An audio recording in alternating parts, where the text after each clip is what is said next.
দেখেন, একটা আর্টিস্ট, সেও একজন মানুষ, সেও পলিটিক্স করতে পারে। I have nothing to say there. হ্যাঁ, আমাদের অনেক আর্টিস্ট আছে যারা পলিটিক্স করে এবং সেটার জন্য সুবিধা পেয়েছে এবং অনেক অসুবিধারও শিকার হয়েছে, আগেও হয়েছে, এখন norm of the politics. But আমি যেটা বলতে চাই, সবার উদ্দেশ্যে একজন মানুষ এবং এফডিসিতে সে যখন আসে সে একজন আর্টিস্ট। একটা আর্টিস্ট যখন সমস্যায় পড়ে, অন্য আর্টিস্টের উচিত তাকে সাপোর্ট দেয়া।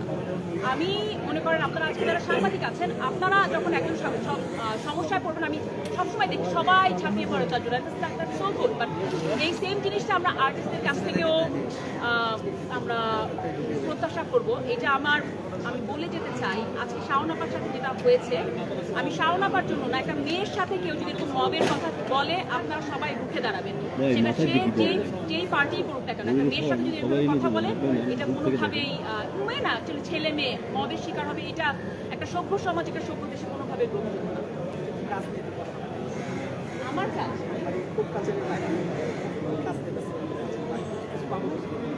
না, আমি এখন কাজ করছি, আমি বেশিরভাগ সময় আমি কোর্টেই ব্যস্ত আছি।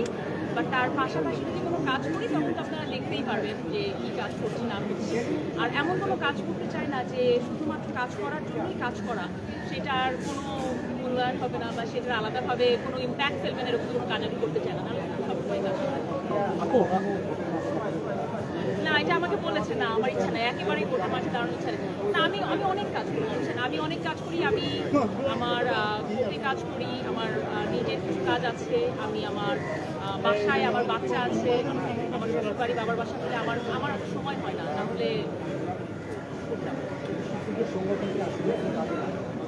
অবশ্যই